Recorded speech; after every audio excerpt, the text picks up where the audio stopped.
We're going to have some of the speakers now come up on stage, and we're going to invite you, the audience, to partake, to ask any questions that you have. Some of you may have been filling in questions on the little question sheets on the tables. It's time to ferret around and find those. Also, I'd like to refer you towards the back of the brochure where there's a page that says Action Plan. What page is that? Page 18. So I want you also to start thinking about all the things that you've written in this workbook throughout the day. What are some of the key actions that you're going to take away? Some of the key things that you're going to start doing differently from tomorrow. Maybe it's a business card you've got of somebody that you've met today you want to follow up with. Maybe it's something from one of the speakers, some of the top tips, some of the things that maybe it's your stop, start, continue plan. It's what's in your A list and needs to be in your C list. Okay, so I want you to start thinking about that and drawing up some actions on page 18. Because that's probably going to then be the most important page in the workbook, because that's the bit and those are the things that are going to make a difference to you from tomorrow in your business. So I'd like to now invite our speakers back up on stage, and we'll open up the floor to you guys to ask the questions that you have and observations that you've had. Maybe it's not a question. Maybe you just want to say, listen, thank you for that top tip. It's really helpful to me. It would just be useful to everybody just to get engaged now and just get some feedback from you, some questions from you. This time you decide how long this goes. But don't be afraid of asking any question. If you're asking a question, please direct it to someone. It makes it a lot easier and quicker. Is that good? Wow. I feel what you're feeling. Is that good? That's more like it. So Jules is on the mic. So who wants to start us off? Question for who?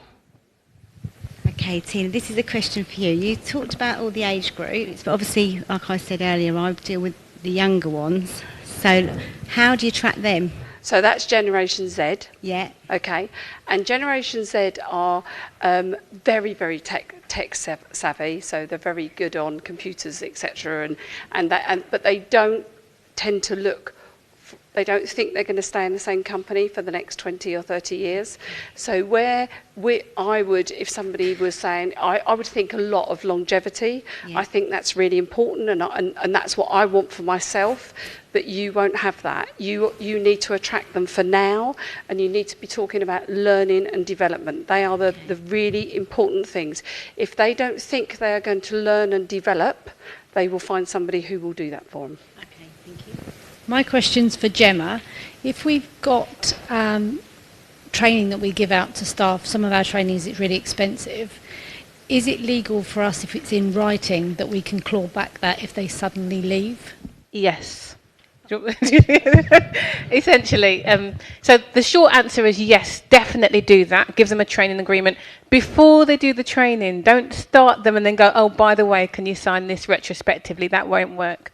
And you can claw back for up to 2 years after they've finished. So you can say, if 2 years after you finish the qualification or the training which we're doing, and then have it on a sliding scale. So if they leave within sort of 3 months, then you claw back 100%. And if they leave within sort of 18 months, you claw back less. Thank you. I'll come over to you. I've actually got a question for all of the panel members, which you might want to think about and then answer at the end. But the question is for you each individually. What would you say is the single most powerful ingredient of your own individual success? Have a go while the others are thinking, because that means I can break the rules and give you two. Communication and determination or courage. You've got to keep going even when you think you can't. As we're going for two, I'll go for two as well. I think the biggest thing for me and the challenges that I've had when I first started my business in 2008, which was 4 years of hell, really, And those of you that started in business know that 3 out of 4 businesses in the UK fail in the first 4 years. And I came close a number of times. To get through that 4 years was a real challenge. But what got me through was belief. Just belief in myself. Belief that I had something. I didn't know what it was. And what I have now is not what I started with. But I believed that I could make a difference to the business community with the knowledge that I gained from 26 years in banking, where I'd seen business success and business failure. And I just hung on to that belief. And then I mixed the other little ingredient, a bit like the yeast in the bread, is, for me, persistence. Just constantly, never giving up. I remember one day when I was so desperate, and I thought, I've just got to win a client. I managed to get hold of the 50 mega growth companies in Kent list from the KM group, thank goodness. And I just picked up the phone. I thought, I am not going to stop ringing these 50 companies until I get a client. And I thought, the law of averages are that 1 in 10. You know, hopefully if I can phone 10, 1 might be willing to see me. And I got through the 10 with no joy. And I was so disheartened. But I thought, hang on a minute, no, I've got to make the next call as if it was my first call. And you have to do that. Every call needs to be your first call again. And it was that 11th call that resulted in a client that stayed with me for 3 years and made the difference to me personally, into my business at that point. So belief and persistence. And those are great ingredients if you have a sales team. Because if you've got a sales team without real belief and hunger that are persistent, you won't get your business to where you really want to get it to if you've got sales people in your business. So I'm going to go for 2 as well, follow the trend. I think 2 things. So adding value whatever you're doing, to make sure you add value is a big one. And also alignment. I think there's so much power in a team where everyone is aligned and working towards the same target, same vision, same mission. As 2 is the trend. So for me, it's faith. I'm a Christian, and it's really helped in those dark moments, believing in something bigger than myself, and not being afraid to fail publicly. So sometimes you're not sure if it's going to work, and you want to do the thing, and you're going to put it on social media, and nobody might buy, and everybody will know that nobody bought, but you have to do it anyway. So it's not being afraid to fail publicly. I'd echo all of those things, but I know that would be cheating. So my 2 things are having the right people around me and not being afraid to ask for help. So in the beginning, I did lots and lots of networking. I always joke. It's not actually a joke. I put on 2 stone, because you're always eating at these things, notice. So I put on 2 stone, going out and networking, and not just to get clients, but to find people with skill sets that I didn't have. And eventually they became friends who I could bounce ideas off and trust, and have people looking into my business. I did a number of things, like I did Nigel's Pure B2B for a while. That was fantastic also.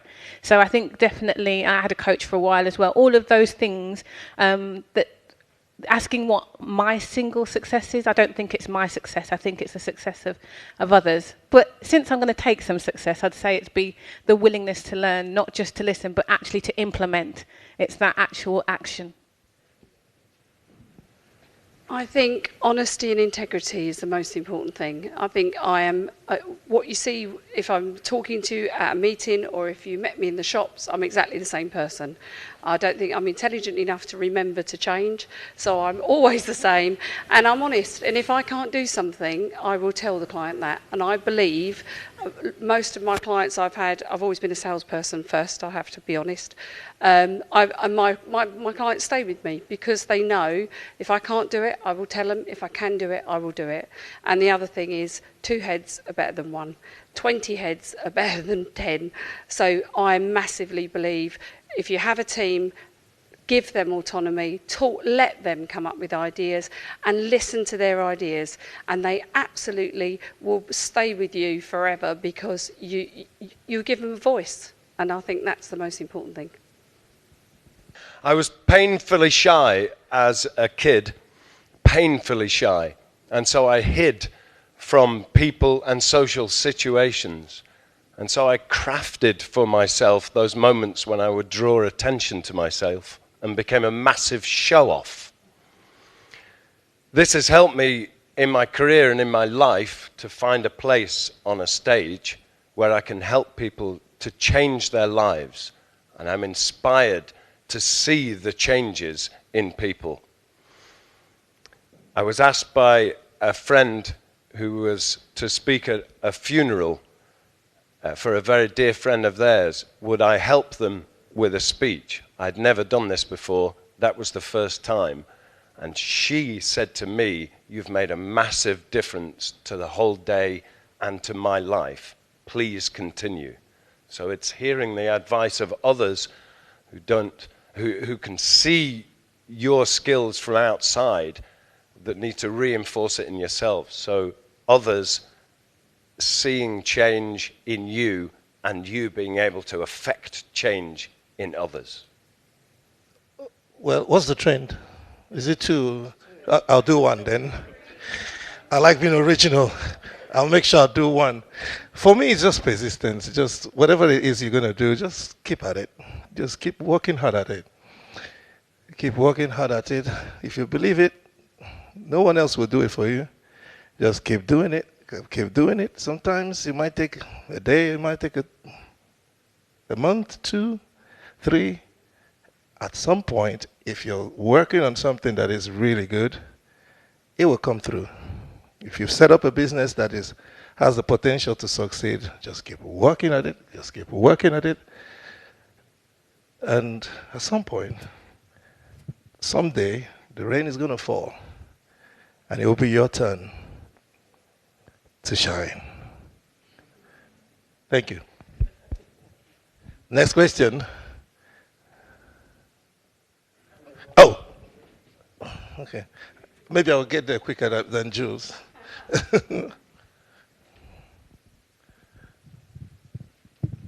Thank you. People say a day is a long time in politics. And I think it's remarkable that we've had a conference today and the B word hasn't been mentioned, I think, once.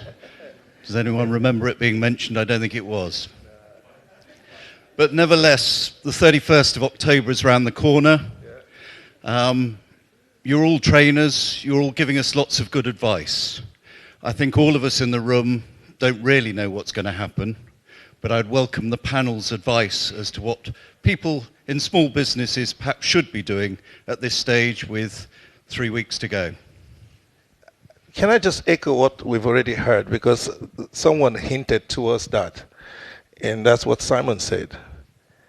You can't stop. I don't understand the idea of stopping because something around you is not going on well.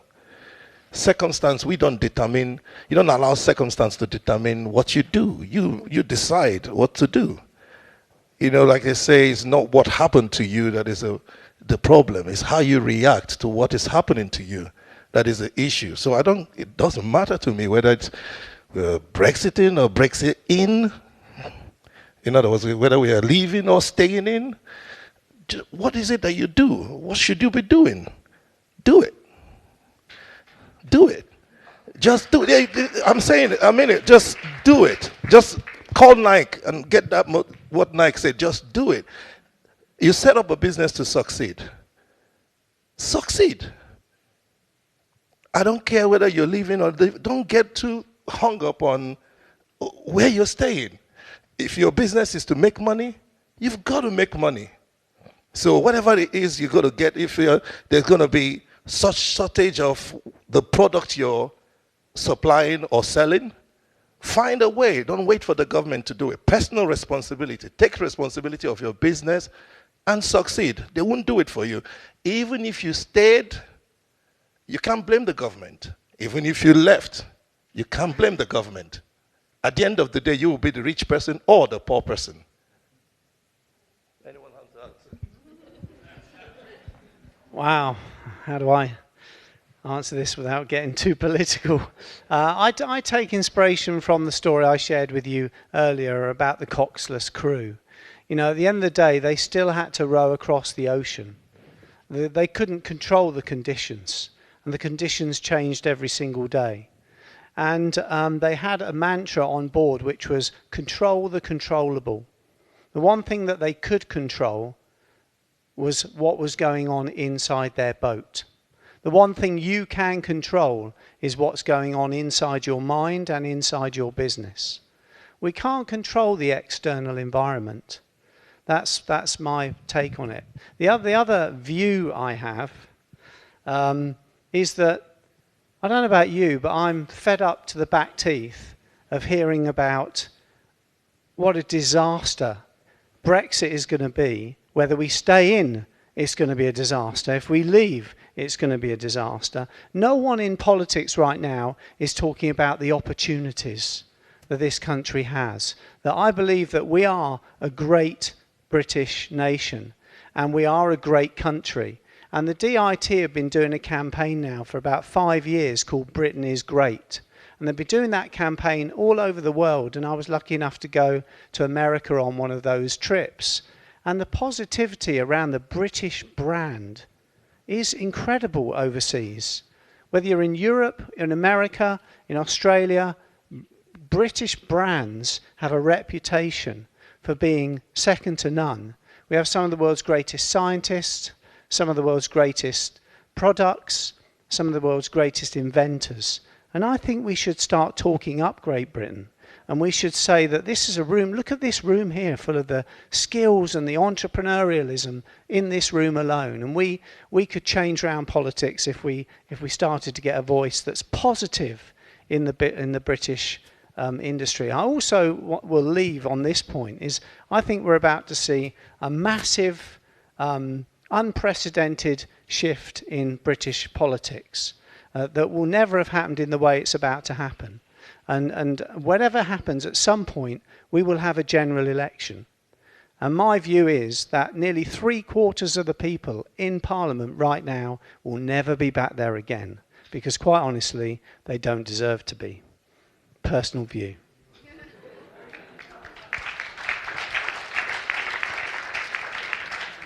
So before I answer the Brexit question, just to say thank you for everybody who submitted a question. I will have to email most of those answers, but I did pick out 2 and I'll respond to them from the stage in a minute. But in response to Brexit, it's not advice, but I can only say like what I've done and what I've suggested to my clients to do. And I made the decision, it's 3 years ago now, so as soon as we had the referendum and the vote came in, to swap from charging in sterling to charging in dollars. So which is why you saw most of the case studies that I showed, their results were in dollars. And I did that because it meant that I would then attract clientele who were US-based and Caribbean-based more than UK and EU-based.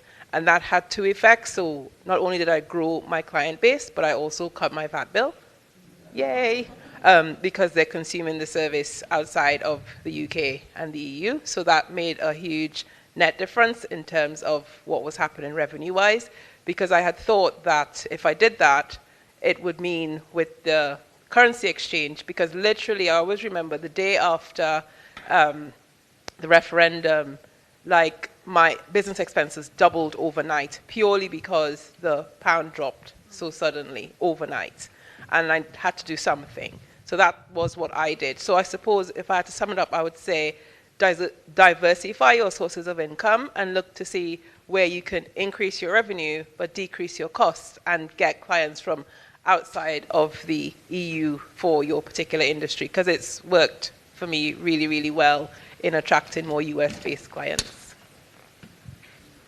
And maybe a comment that I understand the point you're saying about exchange rates, in that just for us, most of our costs overseas are in US dollars, and when we've got income in pounds, it means our pounds buy less dollars, which has been a really nasty shock. But on a general point, what we haven't maybe talked about today is kind of really doing your research and doing some scenario planning. So, if you're looking at growth, obviously considering what the scenarios might look like and what you have to put in place in order to prepare for that. I should maybe just say I haven't always worked in the charity sector. I had a background previously in the aircraft industry. But your point you made earlier about processes, I think, was it you? Yes. No, maybe it wasn't. But anyway, somebody talked about processes. And I think that's Roland. Roland talked about processes. That's important. Now, you might think I haven't got much time in the next 3 weeks to do scenarios of what happens if we leave and what happens if we stay and what the implications, and then what research have I got to do, and then what processes up, probably can't do that in 3 weeks. But in general principle, I would say it's really important to consider that. And a little example again, so go back to MAF for a moment. When we're going into a new country, we do a lot of research in that country. And it can sometimes take us, 3 years even, sometimes longer, but to actually understand before we would put in place an operational plan. So, just want to encourage people to consider that. I don't really have a question. I pretty much want to add that. I don't have a question. I pretty much want to add that regarding the uncertainty and all that, we are all here with a will. And actually, the first word, the first sentence I learned when I learned English was, when there's a will, there's a way. We had the will to start a business. We'll find a way to succeed.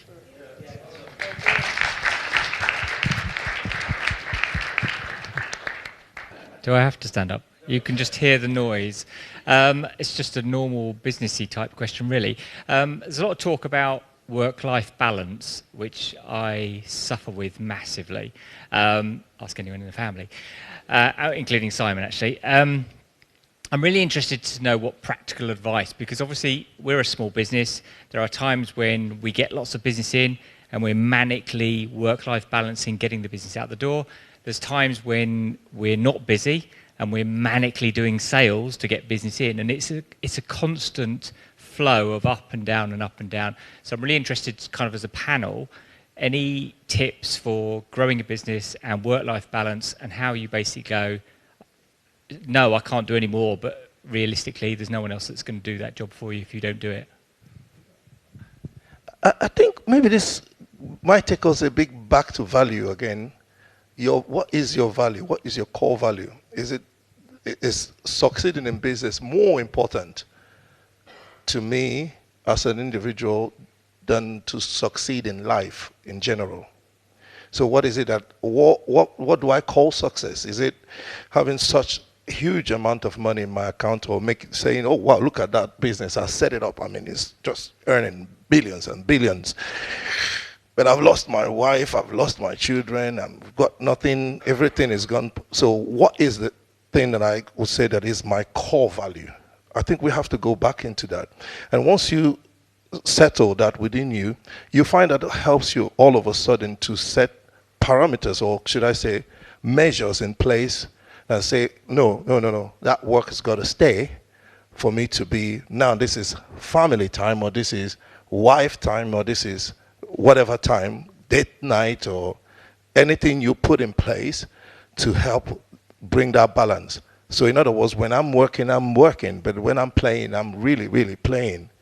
When I'm working, I'm working. When I'm watching football. I'm just watching football, because that is good for you to have a balance, that constant balance. But these days, with the mobile phone, we're in trouble, because we go to work and then we come back with work, and then you sleep with work, and then you wake up with work, and then you still go back to work physically, and then you come back. So actually, constantly you're working. And I do understand what you're saying, especially for small businesses where everything is all in you or about you, or if you don't do this, nothing happens. So you kind of feel like, if I don't do this, nothing happens. Maybe this is where a little bit I'm going to chip in things about, I can talk to you. So let's just assume others are not here, and I'm whispering now, it's just me and you. And you're a Christian. And I can quote a scripture to you that says that they that rely on their horses and their chariots should be careful. But they that trust in the Lord, He will renew their strength. So you should know where to stop and say, you know what, I've done my bit. God, I trust you. When we're planning this, I've not slept much, 2 days. But I woke up this morning, I said to myself, that scripture hit me. If you rely on your horses, it will give you give up, you will not do so well. So I was sent Simon a text this morning. I said, Simon, this is a time to trust the Lord. I don't care what happens today. If it goes well, it goes well. If the bomb drops here, we'll all somehow find a way out of it. If something will happen, just, you know what I mean. Just don't worry. There's that place that you come and say, no, what, I've done my bit. That's it. So I came to that place this morning. I said, I've done my bit. That's it. I trust you, God. Stepped on the stage, rambled my way all through it. But it was good. In my opinion, anyway. So,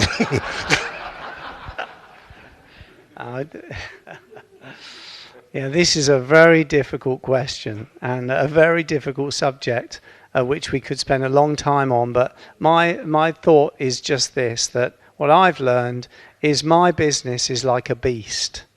It's an animal, and it just seems to get bigger and bigger and bigger.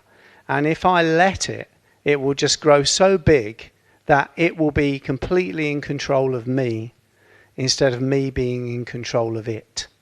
And that's the difficult path we have to find. How do we tame our businesses? Because I promise you, they will want to be the biggest beast on the planet and consume you and come home with you in your pocket. And, when the telly's on, it'll be buzzing in your pocket and you'll be answering your emails. And because this business just is ceaseless, it wants your attention. Yitka and I got a little puppy a little while ago, a little Cocker Spaniel.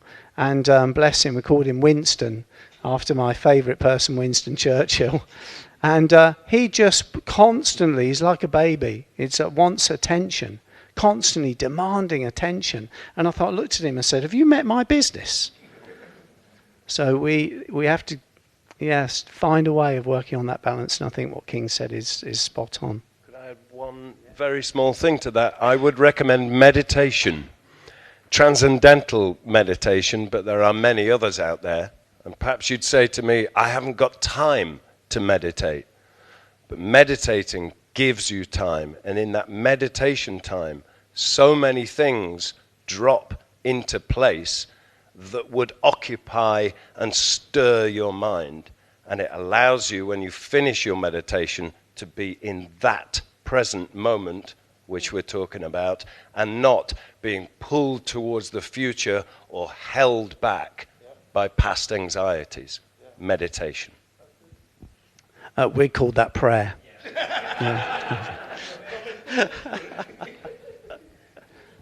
Well, Julie, and then you've got a couple of questions. Okay, so 2 questions, and if it's not your question that I'm answering, I promise, just give me a few days, I will send you a personal email with your response. So I'm not going to say who it's from. You can identify yourself if you so choose. The question is, each client is bespoke, each delivery solution is bespoke, and the time taken to qualify absorbs too much. So how do I sharpen my qualifying questions? And I have my phone up because I actually was having a little bit of a look at this person's social media so that I could give a really, proper response. And here's the thing.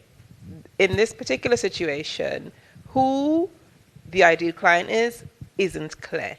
And that's why it will take a very long time to qualify people to find out if you can actually help them. So the main thing, and this goes for everybody in the room, remember that example that I gave with women in transition and women over 50 changing careers? So one, you're going to take ages to qualify the woman in transition because you have to know what kind of transition, where are they transitioning to, where are they transitioning from, what's the end result that they want, etc., etc. But if your ideal client is as crystal clear as women over 50 who are changing careers, then you only need to know, they already know they're changing careers. So your clients will qualify themselves and you spend less time on the phone or less time going for coffees. And side note, if you meet people for coffee to find out if they can become a client, stop doing that. If you add up all the time you spend driving to the place, having the coffee, driving back to your office, and you bill yourself for that time, you will cry. So stop it. That's for free. I'm telling everybody that. You can easily do the same thing via Skype. Half an hour. schedule them all in, back to back, one day, and you're done. You do not need to drive anywhere to qualify a client. And if somebody wants to meet you, then you charge them for it. And then it becomes a paid-for consultation. So, sorry, I needed to go off on that little tangent. But back to qualifying. So once your ideal client is really clear, your prospective clients will qualify themselves. So then people email you and they go, I read blah, blah, blah, blah, blah, and I realize you can help me. Can I book a call to find out about XYZ service? Done. Right, thank you, panel. Sorry to close us there, but I'm conscious of time. Thank you very much, everybody.